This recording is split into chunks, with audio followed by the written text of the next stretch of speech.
بسم الله الرحمن الرحيم الرحمن علم القرآن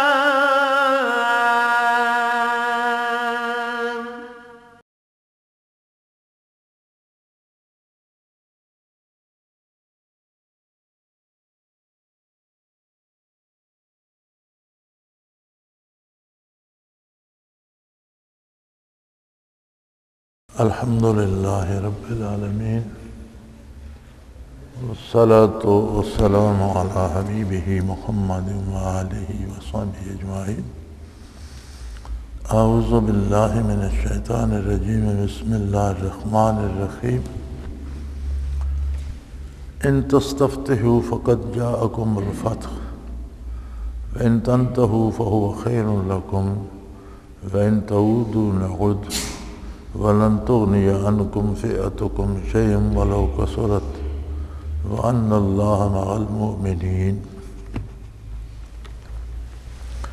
يَا أَيُّهَا الَّذِينَ آمَنُوا أَطِيعُوا اللَّهَ وَرَسُولَهُ وَلَا تَوَلَّوْا عَنْهُ وَأَنْتُمْ تَسْمَعُونَ وَلَا تَكُونُوا كَالَّذِينَ قَالُوا سَمِعْنَا وَهُمْ لَا يَسْمَعُونَ إن شر الدواب عند الله الصم البكم الذين لا يعلمون ولو علم الله فيهم خيرا لأسمعهم ولو أسمعهم لتولوا وهم معرضون.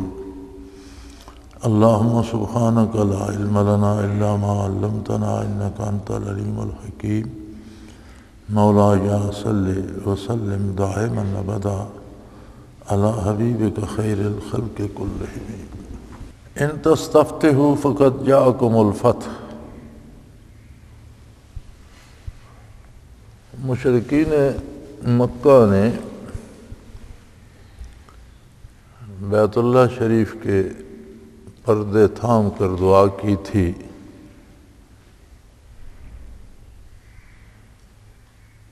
کہ اللہ ہمیں فتح دے،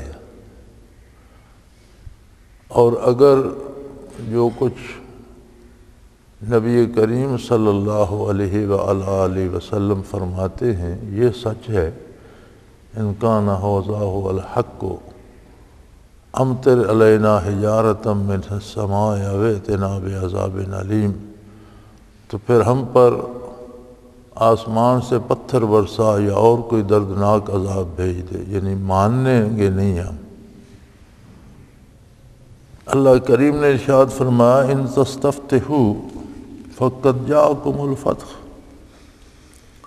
اگر تم لوگ فتح چاہتے ہو یا فیصلہ چاہتے ہو تو وہ فیصلہ تمہارے سامنے ہے. میدان بدر میں تم نے دیکھ لیا کہ چوٹی کے لوگ 70 مارے گئے اور 70 بڑے بڑے اہم لوگ قیدی، جنگی قیدی بن گئے، اور پورے مکے میں کوہرام مچ گیا. تو فرمایا اگر تم لوگ فیصلہ ہی چاہتے ہو جیسا کہ تم نے دعا کی تھی تو فیصلہ تو تمہارے سامنے آ گیا اور حق ظاہر ہو گیا اور حضور صلی اللہ علیہ وسلم کی دعوت کی تائید ہو گئی. وَإِن تَنْتَهُوا فَهُوَ خَيْرٌ لَكُمْ. اگر اب تم باز آ جاؤ، اب توبہ کر لو اور ایمان قبول کر لو تو تمہارے لیے بہت بہتر ہے. وَإِن نَعُودُ نَعُودْ. اگر پھر وہی کام کرو گے تو اللہ کریم بھی تمہارے ساتھ پھر وہی سلوک کریں گے جو بدر میں ہوا.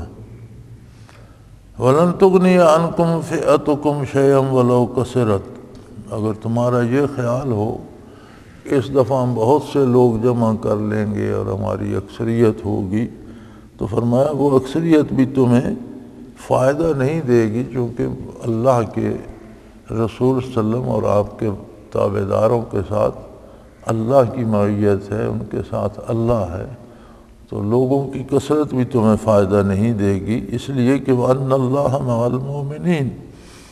اللہ ایمان والوں کے ساتھ ہے، انہیں معیت باری حاصل ہے. چنانچہ مشرکین مکہ نے یہ بھی کر کے دیکھ لیا. غزوہ خندق میں بے شمار قبائل کو جمع کر کے بے شمار فوج بنا کر لے آئے اور مہینہ بھر ڈیرے ڈالے رکھے اور اخیر ذلیل و رسوا ہو کر بھاگنا پڑا میدان سے۔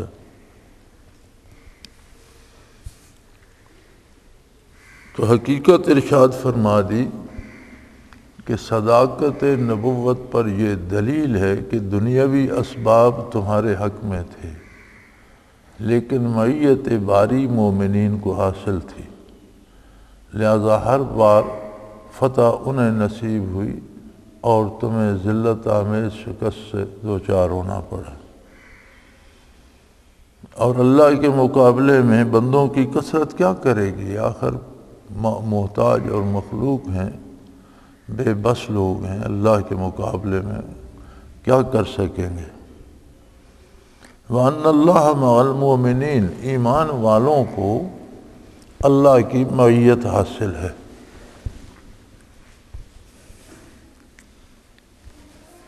مومن کی اصل دولت معیت باری ہوتی ہے، اور یہاں معیت مشروط ہے وَأَنَّ اللَّهَ مَعَ الْمُؤْمِنِينَ، اللہ ایمان والوں کے ساتھ ہے۔ ایمان کے ساتھ معیت مشروط ہے، جہاں ایمان ہے وہاں معیت باری حاصل ہے، اللہ کریم کی تائید و حمایت حاصل ہے۔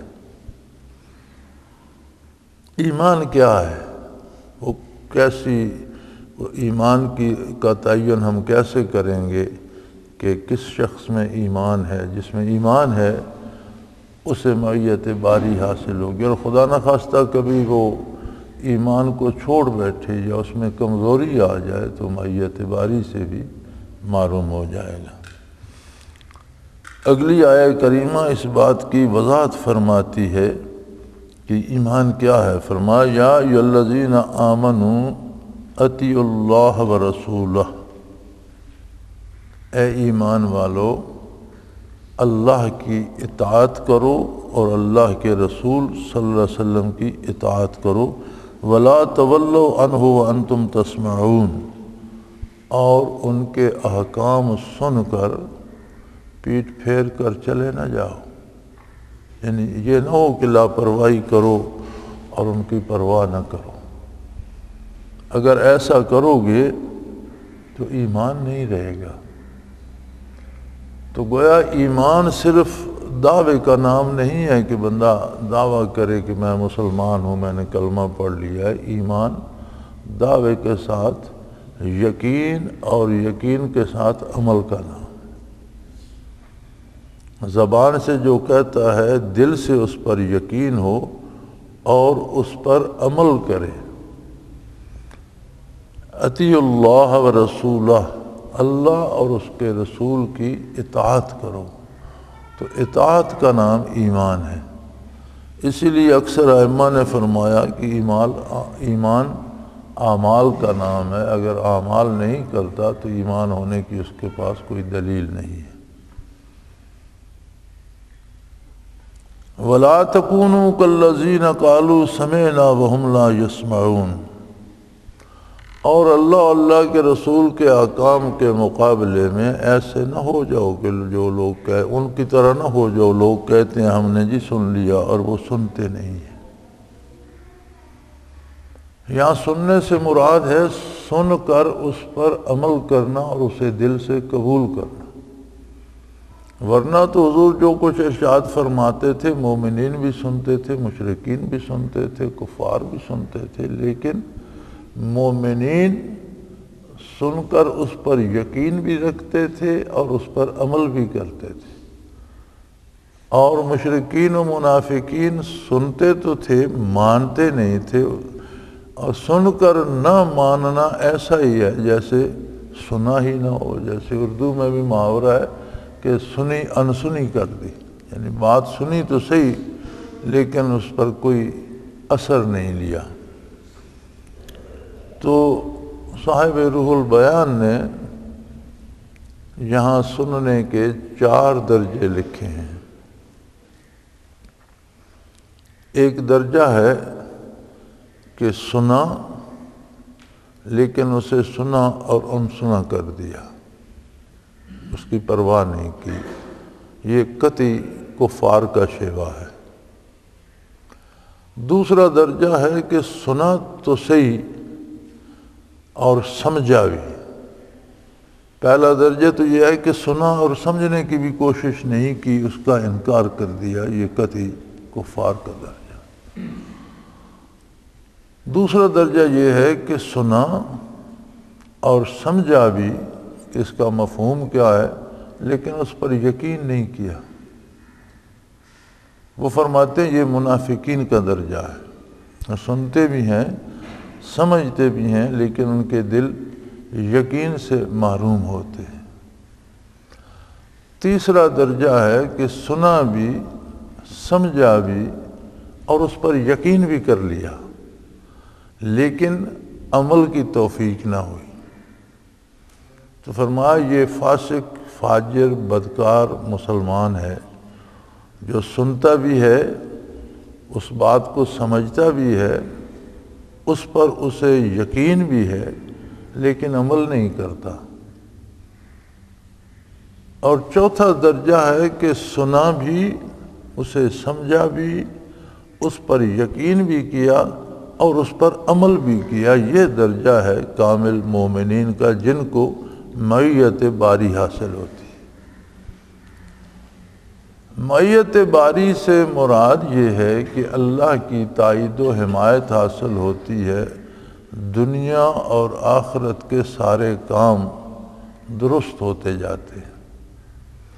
اور دنیاوی امور میں نبی کریم صلی اللہ علیہ وسلم کا ارشاد ہے کہ مومن کے پاؤں میں اگر کانٹا بھی چبھ جائے تو اس کے طفیل بھی اس کے کئی گناہ معاف ہو جاتے ہیں۔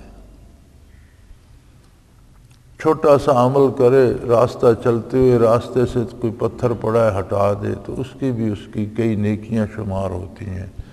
یعنی جنہیں معیت باری حاصل ہوتی ہے ان کے ہر عمل میں برکت بھی ہوتی ہے اور اللہ کی طرف سے قبولیت بھی ہوتی ہے، ان کی دنیا کی زندگی بھی سنور جاتی ہے اور آخرت بھی سنور جاتی ہے، زندگی بھی مبارک ہوتی ہے، موت بھی مبارک ہوتی ہے اور آخرت بھی۔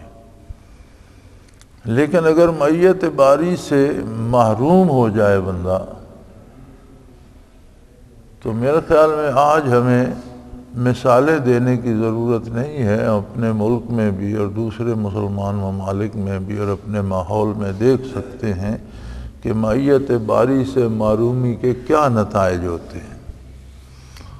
آج ہم ایک ہنستے بستے ملک میں جہاں حکومت بھی ہے، حکمران بھی ہیں، عدالتیں بھی ہیں، فوج بھی ہے، پولیس بھی ہے، سرکاری ادارے بھی ہیں، لیکن کہیں کوئی شخص اپنے آپ کو محفوظ نہیں سمجھتا۔ نظام سارا موجود ہے، افراد سارے موجود ہیں، عہدے سارے ہیں، لیکن بات بات پہ قتل ہو جاتے ہیں، کوئی پوچھتا نہیں، مزدوری کر کے لاتا ہے، اگلے لوٹ کر لے جاتے ہیں، کوئی نہیں پوچھتا۔ آج کتنے دنوں سے یہی خبریں ٹی وی پہ چل رہی ہیں کہ منڈیوں میں لوگ جو قربانی کے جانور لے کر گئے وہ ٹرک بھر کے لوٹ کر ڈاکو لے جاتے ہیں۔ یعنی حد یہ ہے کہ وہ قربانی کے جانور بھی ڈاکو چھین کر لے جاؤ۔ ہر جگہ پولیس بھی ہے، فوج بھی ہے، ادارے بھی ہیں، سب کچھ ہے، لیکن کہیں امن نہیں ہے، کسی بندے کے پاس سلامتی کی ضمانت نہیں ہے، کسی بندے کے پاس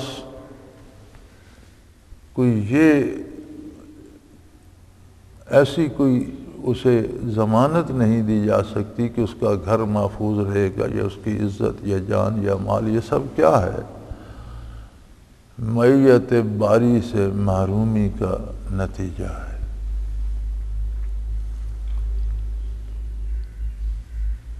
تو جب ہم نے اللہ و اللہ کے رسول کی اطاعت چھوڑ دی تو یہ ساری مصیبتیں ہم پر الٹ پڑی۔ آج بھی اس کا علاج بنیادی طور پر جلسے اور ریلیاں نہیں ہے، ہجوم اکٹھے کر کے کسی سے حکومت چھین لینے سے اس کا علاج نہیں ہوگا۔ آج بھی اس کا علاج اللہ اور اللہ کے رسول صلی اللہ علیہ وسلم کی اطاعت ہے۔ اور یہ جو حالات ملک میں بن رہے ہیں، اگرچہ پورا ملک جو ہے وہ بدامنی کی لپیٹ میں ہے، لیکن اس میں اللہ کے بندے جنہیں معیت باری حاصل ہے انہیں سکون نصیب ہے اور وہ اطمینان سے اپنا وقت گزار رہے ہیں۔ سو اگر کوئی چاہتا ہے کہ اس کی زندگی سدھر جائے تو اسے اللہ و اللہ کے رسول کے دامن میں پناہ لینی ہوگی، اس کے باہر کہیں کوئی امن نہیں ہے۔ ہماری ترجیحات بدل گئی ہیں اور ہم یہ سمجھتے ہیں کہ زیادہ دولت ہونا راحت و سکون کا سبب ہے، لہذا ہر بندہ جائز و ناجائز، حلال و حرام، چوری زبردستی، جس طرح ہو دولت جمع کرنے میں لگا ہوا ہے۔ دولت تو قارون کے پاس بھی تھی، دولت سمیت غرق ہو گیا۔ دولت تو فرعون، حامان، شداد کے پاس بھی تھی، حکومت بھی تھی، طاقت بھی تھی، جاہ و جلال بھی تھا، سب کچھ ہوتے ہوئے تباہ و برباد ہو گئے۔ کیا بڑے بڑے دولت مندوں کا انجام ہمارے سامنے نہیں ہے؟ بڑے بڑے طاقتور حکمرانوں کا انجام ہمارے سامنے نہیں ہے؟ ہم دولت جمع کر لیں گے، یہ دنیاوی طاقت جمع کر لیں گے تو کیا وہ اللہ کی گرفت کو روک سکے گی؟ ہرگز نہیں۔ ہمیں بحیثیت مسلمان سوچنا ہے۔ جنہوں نے اسلام قبول نہیں کیا وہ ایک الگ بحث ہے۔ اللہ کریم فرماتے ہیں کہ ان کی پرواہ نہ کیجیے، میں انہیں مال بھی دیتا ہوں، اولاد بھی دیتا ہوں، لیکن دیتا اس لیے ہوں کہ اس کے ذریعے انہیں دنیا میں بھی عذاب دوں۔ ان کا مال، ان کی اولاد بھی ان کے لیے عذاب بن جاتی ہے۔ اور اگر کسی نے کافر ممالک کو دیکھا ہے یا وہاں جا کر دیکھا ہے یا مغرب اور مشرق بعید کو دیکھا ہے تو یہ بالکل پتہ چل جاتا ہے کہ ان کے لیے تو اولاد اور ان کا مال ہی سب سے بڑی مصیبت بن گئی ہے۔ ہمیں سوچنا ہے بحیثیت مسلمان ہم پر اللہ کا احسان ہے کہ ہمیں کلمہ طیبہ نصیب ہوا اور ہم حضور اکرم صلی اللہ علیہ وسلم کی امت ہونے کے دعوے دار ہیں۔ اب امتی کو کیا حق حاصل ہے کہ وہ نافرمانی کرے؟ یا تو امت سے خارج ہو جائے، مانے ہی نہیں، میں نہیں مانتا، پھر نہ عمل کرے۔ یہ کون سا طریقہ ہے کہ اللہ کو بھی مانے، اللہ کے رسول کو بھی مانے، اللہ کی کتاب کو بھی مانے اور عمل کافروں جیسے کرے؟ تو یہ تو کوئی سلیقہ نہیں ہے۔ نتیجہ اس کا یہ ہوتا ہے کہ معیت باری سے محرومی ہو جاتی ہے، اور وہ محرومی دو عالم کی مصیبتوں میں گرفتار کر دیتی ہے۔ یہی نہیں کہ دنیاوی زندگی برباد ہوتی ہے بلکہ آخرت بھی تباہ ہو جاتی ہے۔ اور اللہ کریم فرماتے ہیں ان شر الدواب عند اللہ الصم البکم الذین لا یعقلون۔ بدترین مخلوق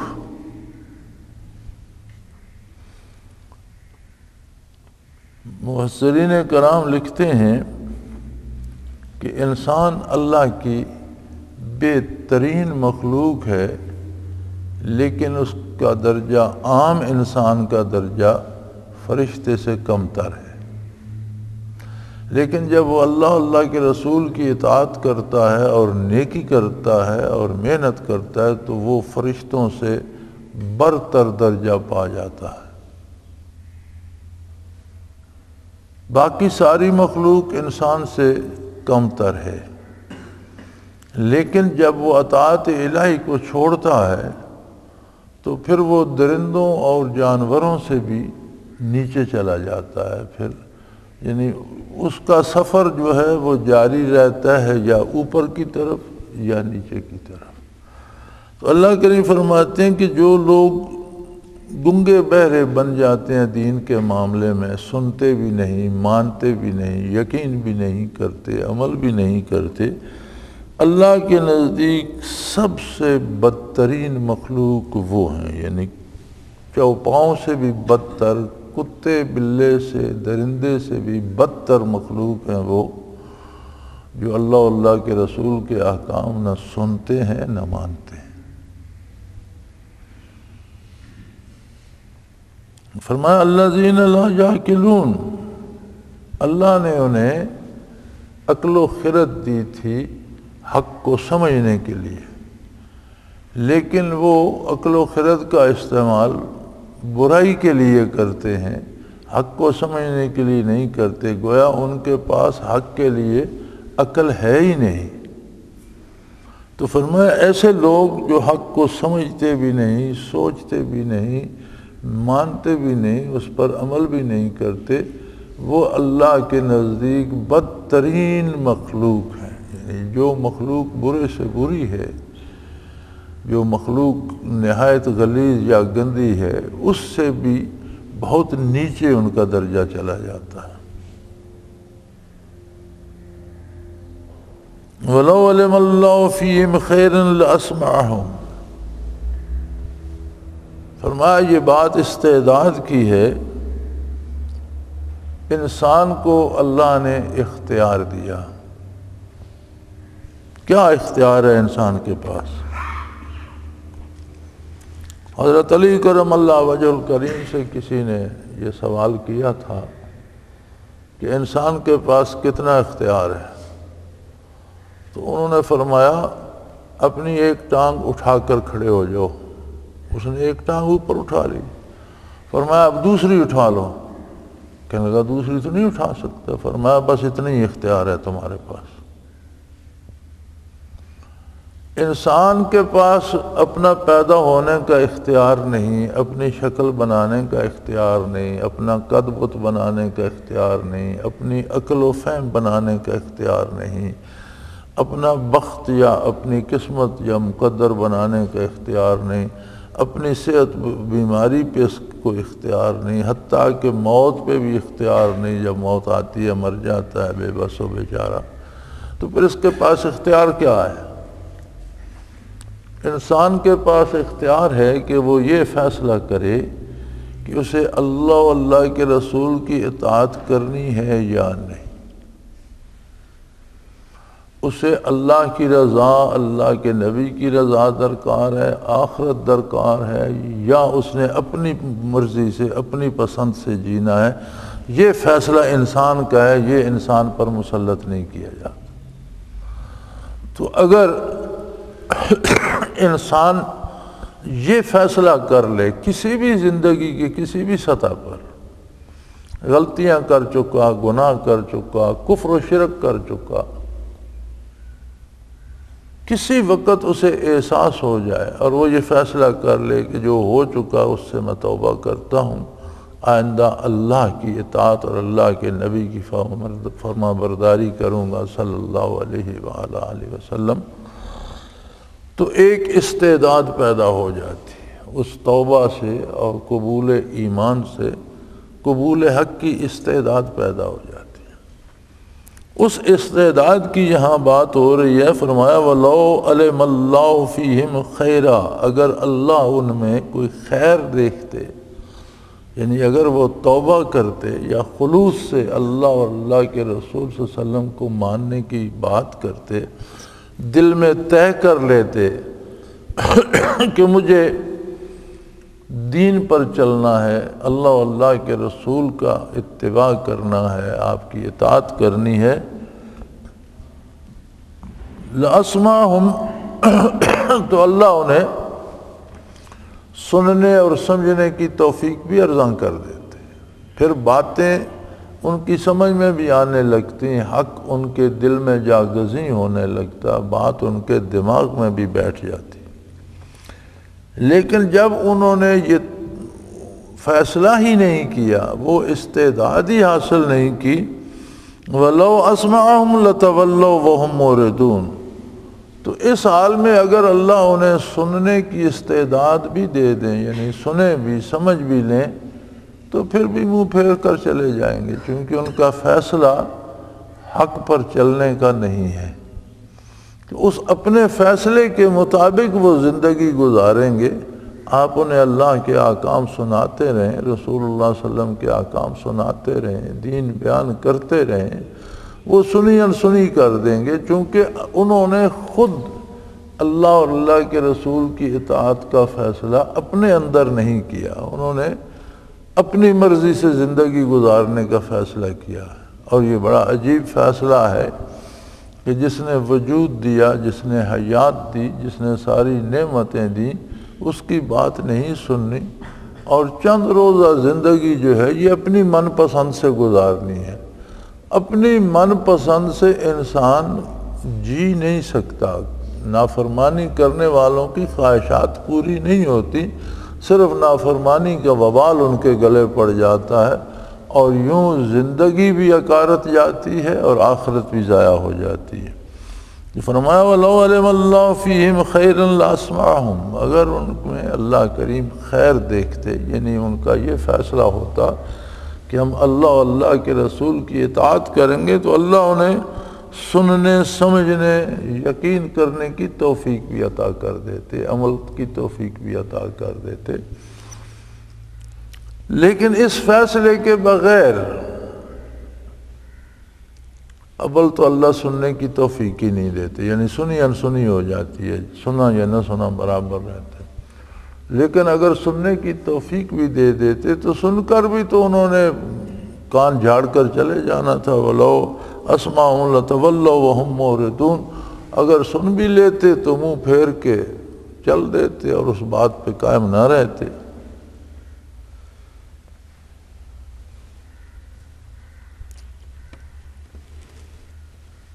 ارشاد ہوا یا ایھا الذین آمنوا استجیبوا للہ وللرسول اذا دعاکم لما یحییکم۔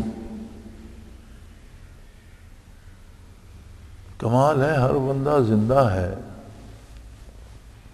زندوں کو یہ خطاب ہے، جو زندگی ختم کر چکے یا موت کی وادی میں اتر گئے یا قبر کے پہلو میں اتر گئے، انہیں تو کوئی واعظ نہیں کیا جاتا، بات تو زندوں سے کی جاتی ہے۔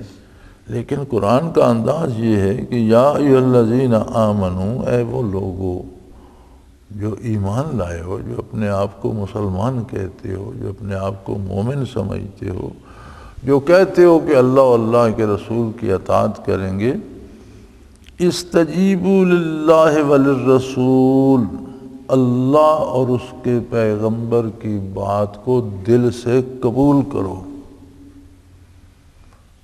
جو ارشاد عالی ہوتا ہے اسے سنو، سمجھو اور پورے خلوص سے اس پر عمل کرو، کہ جب وہ تمہیں بلاتے ہیں اذا دعاکم لما یحییکم، اللہ کا نبی تمہیں اس لیے یاد فرماتا ہے، اس طرف دعوت دیتا ہے کہ تمہیں زندگی عطا کرے، لما یحییکم، کہ تمہیں زندگی عطا کرے۔ ہمارے ہاں تو تصور یہ ہے نا کہ جو کھاتا پیتا ہے، سانس لیتا ہے، چلتا پھرتا ہے، یہ زندہ ہے، اور جس کی سانسیں ختم ہو گئیں، دل کی دھڑکن ختم ہو گئی، وہ مر گیا۔ قرآن کریم کا تصور دوسرا ہے۔ قرآن کریم ایمان کے ضائع ہو جانے کو موت قرار دیتا ہے، کہ جس میں ایمان نہیں ہے اسے حیات کا مزہ ہی نہیں چکھا، اسے زندگی نصیب نہیں ہوئی۔ اور اللہ کے رسول صلی اللہ علیہ وسلم اللہ کی دعوت اس لیے دے رہے ہیں، تمہیں اس لیے بلا رہے ہیں لما یحییکم، کہ تمہیں زندگی عطا کریں۔ وہ جو کسی شاعر نے بڑا خوب اس کا ترجمانی اس کی تھی کہ زندگی آپ کی عنایت ہے صلی اللہ علیہ وسلم، زندگی آپ کی عنایت ہے، ورنہ ہم لوگ مر گئے ہوتے۔ اور ایک عرب شاعر نے ایمان نہ لانے والے کو بارے کہا تھا، اس کا مصرع ہے وَأَجْسَامُهُمْ قَبْلَ الْقُبُورِ قُبُورُ، وَأَجْسَامُهُمْ قَبْلَ الْقُبُورِ قُبُورُ، کہ ان کے جسم جو ہیں قبر میں جانے سے پہلے روحوں کی قبریں بن چکی ہیں، جو جنہیں ایمان نصیب نہیں ہے، یہ زندہ انسان نہیں ہے، یہ چلتی پھرتی ارواح کی قبریں ہیں۔ وَأَجْسَامُهُمْ قبل القبور قبور، قبروں میں جانے سے پہلے ان کے جسم ان کی روحوں کی قبریں بن چکی ہیں۔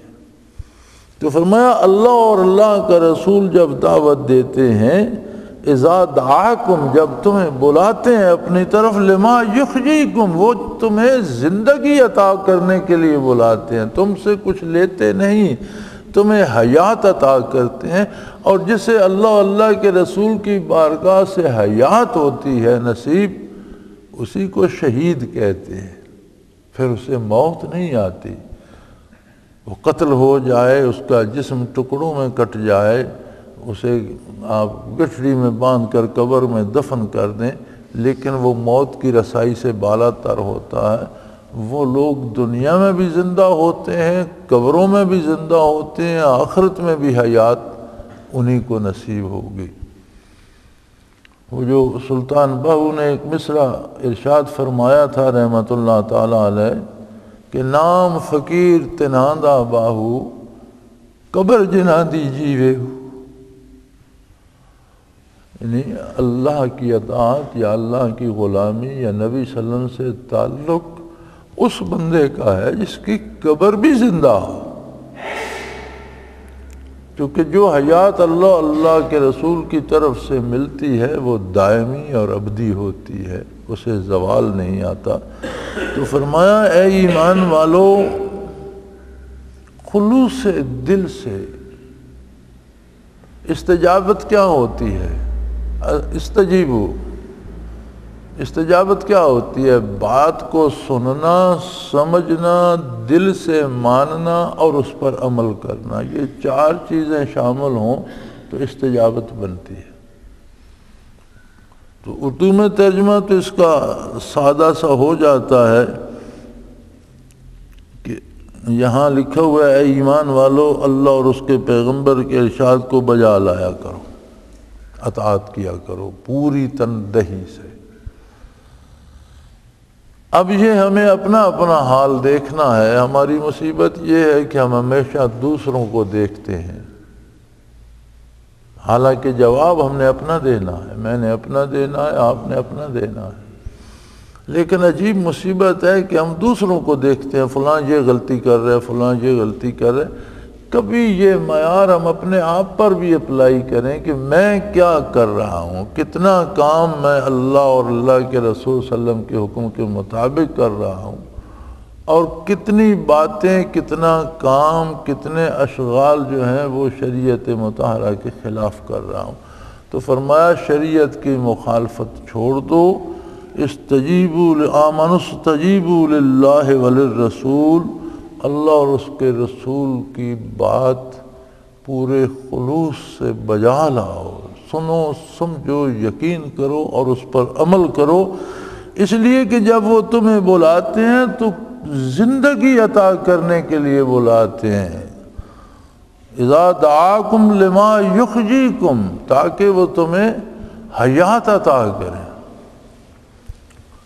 اور امت مرحومہ میں حضور اکرم صلی اللہ علیہ وسلم آخری نبی ہیں، آپ کے بعد نیا نبی کوئی مبعوث نہیں ہوگا، نبوت تمام ہوئی، قرآن آخری کتاب ہے، کوئی نئی کتاب نازل نہیں ہوگی، تو امت کو اللہ نے معروم نہیں رکھا۔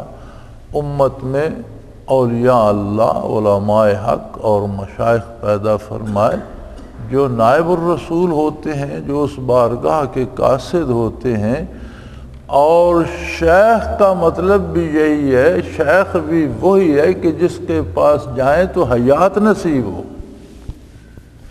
یہ جو ہم نے رواج بنا لیا ہے نا پیری مریدی کا، کہ ہم گئے اور پیر کو پیسے دے دیے، شرینی دے دی اور فارغ ہو گئے، اور سمجھا اب میں جو گناہ بھی کرتا رہوں وہ پیر صاحب بچا لیں گے یا میری جگہ وہ گناہ بھگتیں گے، یہ درست نہیں ہے۔ بلکہ شیخ کی اطاعت بھی اسی آیت کے تحت واجب ہو جاتی ہے، لیکن تب نبی جو کہے ماننا واجب ہے، شیخ نبی کی بات پہنچائے تو ماننا واجب ہے۔ شیخ کی اپنی کوئی حیثیت نہیں ہے، شیخ اس بارگاہ کا خادم ہے، شیخ کی اطاعت ضروری ہے، لیکن کوئی خلاف شریعت حکم اگر شیخ دے تو اسے ماننا بلکہ اس سے بچنا ضروری ہے، اور کوئی شیخ خلاف شریعت حکم نہیں دیتا۔ جو لوگ خلاف شریعت احکام دیتے ہیں وہ شیخ ہوتے نہیں، وہ نقلی بنے ہوئے ہوتے ہیں۔ اور شیخ کی پہچان بھی یہ ہے لما یحییکم، کہ تمہارے دلوں میں ایک حیات نو پیدا کر دے، دل زندہ کر دے، تمہاری روح کو ایک حیات نو نصیب ہو، اور وہ بجائے دنیاوی لذتوں اور دنیاوی اقتدار اور دنیاوی مفادات کے پیچھے بھاگنے کے اللہ کے جمال کی طلبگار بن جائے۔ ایسا شخص جو تمہارے دل میں وہ سوز پیدا کر دے کہ تم جمال الہی کے طالب بن جاؤ، اللہ کی رضا کے طالب بن جاؤ، وہ بندہ شیخ ہے۔ اور اگر یہ کیفیات تمہیں نصیب نہ ہو، میں حیران ہوتا ہوں لوگوں پر کہ محض رسماً اتنی تسبیحات پڑھا کرو، تم خلیفہ ہو، تم بھی بیعت لیا کرو، کمال ہے، وہ خلیفہ بن جاتے ہیں، کوئی فرق نہیں پڑتا، کوئی کیفیت دل میں نہیں ہے، کوئی مراقبہ حاصل نہیں ہوا، کوئی توجہ حاصل نہیں ہوئی، کوئی انوارات نہیں ہے۔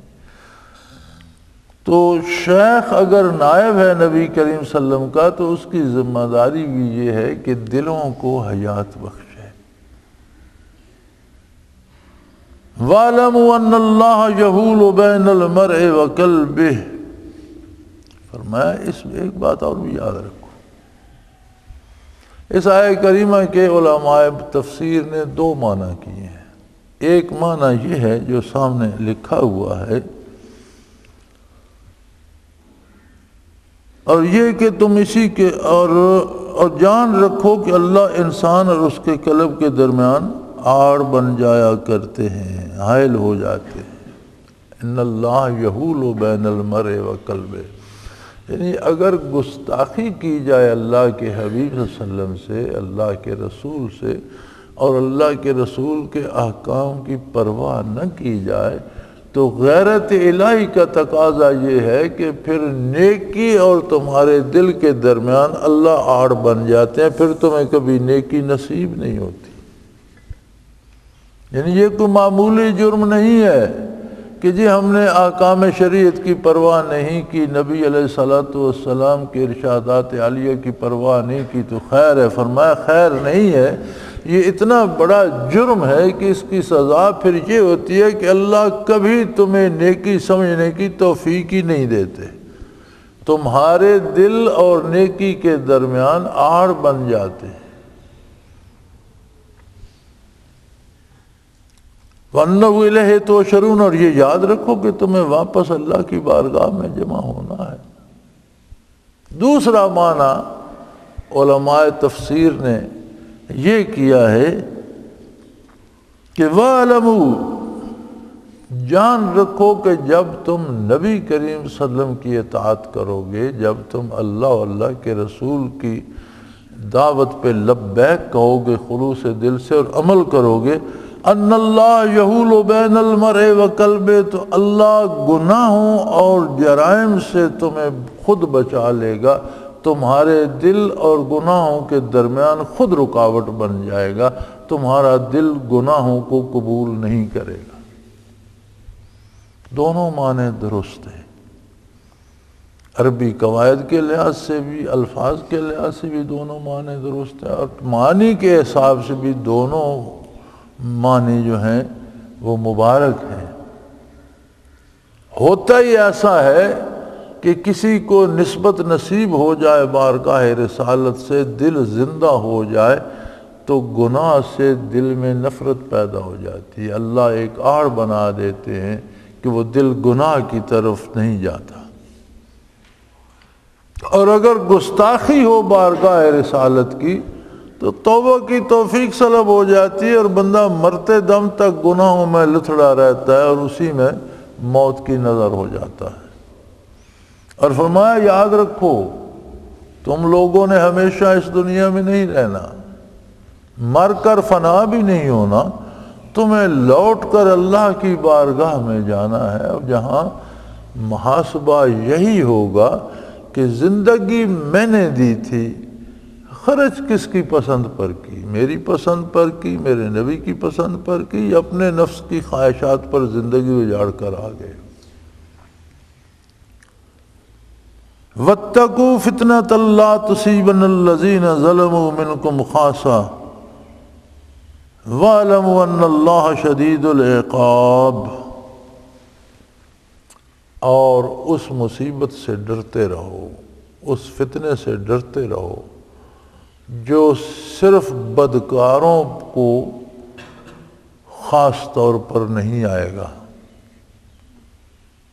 یعنی جو قومیں برائی کرنے والوں کو برائی سے منع نہیں کرتی اور برائی کو قبول کر لیتی ہیں، چوروں ڈاکوؤں کو عزت دیتی ہیں، بدکاروں اور لٹیروں کو چودھری اور ملک اور خان سمجھنے لگتی ہیں اور ان کو معاشرہ قبول کر لیتا ہے، تو فرمایا پھر جو مصیبتیں آتی ہیں وہ صرف بدکاروں پر نہیں آتی، ان پر بھی، اس معاشرے پر بھی آتی ہیں جس نے ان بدکاروں کو قبول کر رکھا ہے۔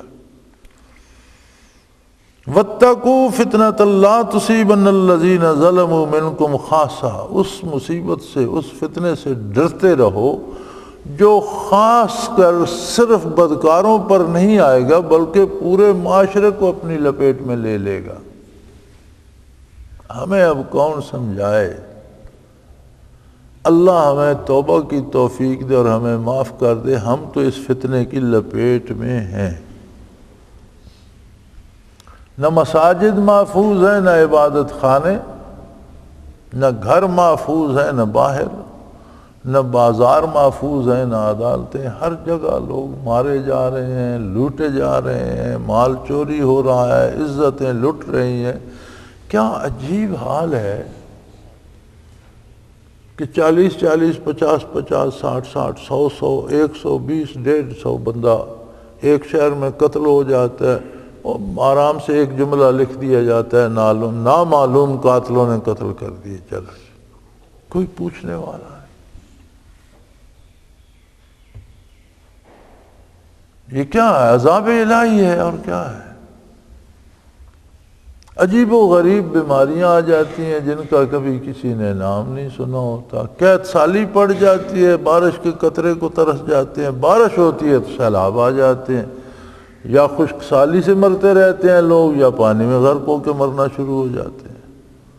یعنی ہر طرح سے خیر کی خبر نہیں آتی، کوئی نہ کوئی بربادی آ جاتی ہے۔ تو یہ کیا ہے؟ یہ ایک عمومی عذاب ہے جو بدکاروں کی طفیل آیا اور اس نے اس پوری قوم کو لپیٹ میں لے لیا جس نے بدکاروں کی برائی قبول کر رکھی تھی۔ تو ہمیں اس پر زیادہ بحث کرنے اور سمجھنے سمجھانے کی ضرورت نہیں، ہم تو اس کو بھگت رہے ہیں۔ اللہ کریم ہمیں معاف فرمائے۔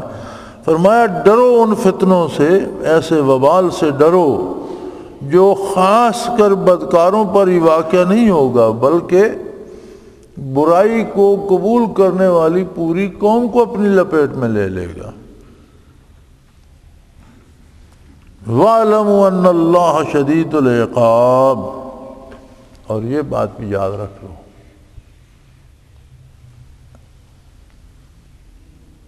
اللہ بہت سخت عذاب دینے والے۔ جب اللہ کے عذاب آتے ہیں تو تباہ کر کے رکھ دیتے ہیں، آدمی سوچ بھی نہیں سکتا کہ عذاب الہی میں کتنی شدت ہوتی ہے، یہ ہماری سمجھ سے بھی بالا تر بات ہے۔ سو لہذا جب دامان رسالت موجود ہے، اللہ کا قرآن موجود ہے، تو کتنے ہی بد نصیب ہیں ہم کہ اتنی بڑی پناہ کے ہوتے ہوئے عذاب الہی کی دھوپ میں جل رہے ہیں اور اس کے سائے میں نہیں آتے۔ کیا ہوگا؟ کوئی کتنا کھا لے گا، کتنی دولت جمع کر لے گا، کتنے عہدے حاصل کر لے گا، پھر اگر اس کی قسمت میں ہوا تو اسے 2 گز زمین مل جائے گی، ورنہ شاید وہ بھی نہ ملے۔ نصف صدی تک قذافی ملک پر بلا شرکت غیر حکومت کرتا رہا. نہ جانے اس نے کتنی دولت جمع کی ہوگی. 42-45 سال، نصف صدی بن جاتی. لیکن آخر کار موت آئی، اور اس بے رحمی سے آئی کہ خون میں لتھڑا ہوا جسم برہنہ پڑا تھا اور کوئی پوچھنے والا نہیں. اور وہ جسم جس کی خاطر اس نے بڑے بڑے محل تعمیر کیے اور بڑے بڑے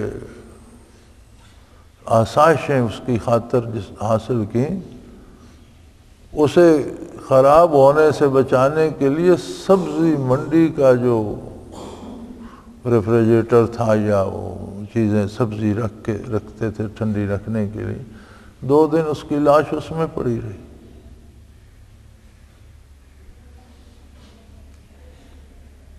کیا یہ عبرت کے لیے کافی نہیں ہے؟ خود ہمارے یہاں پاکستان میں بڑے بڑے لوگوں کے ساتھ انجام کیا ہوا؟ بڑے بڑے نعرے، بڑی مخلوق، بڑے ہجوم، پھر کیا انجام ہوا؟ تو میرے بھائی فرمایا اللہ سے ڈرتے رہو. جو قومیں برائی کو قبول کر لیتی ہیں، سمجھوتا کر لیتی ہیں، اور ہمارا حال یہ ہے کہ ہم ہمیشہ بدکاروں سے سمجھوتے کرتے ہیں، ہر برے آدمی کو ووٹ دے کر اوپر پہنچاتے ہیں، کسی شریف آدمی کو کوئی ووٹ تک دینے کو تیار نہیں ہوتا، اور پھر بھگتتے ہیں اور پھر روتے ہیں. تو فرمایا ان عذابوں سے ڈرتے رہو جو خاص کر صرف ظالموں پر ہی نہیں آئیں گی، بلکہ جو قومیں ظلم کو قبول کر لیتی ہیں وہ ساری قومیں لپیٹ میں آ جاتی ہیں. اور یہ بھی جان لو کہ اللہ کے عذاب بڑے شدید ہوتے ہیں. اللہ کریم ہمیں توبہ کی توفیق عطا فرمائے، ہماری توبہ قبول فرمائے، اور اپنی اور اپنے نبی صلی اللہ علیہ وسلم کی اطاعت کی توفیق عطا فرمائے. وآخر دعوانا ان الحمدللہ رب العالمین. اللہ اللہ اللہ اللہ اللہ اللہ اللہ.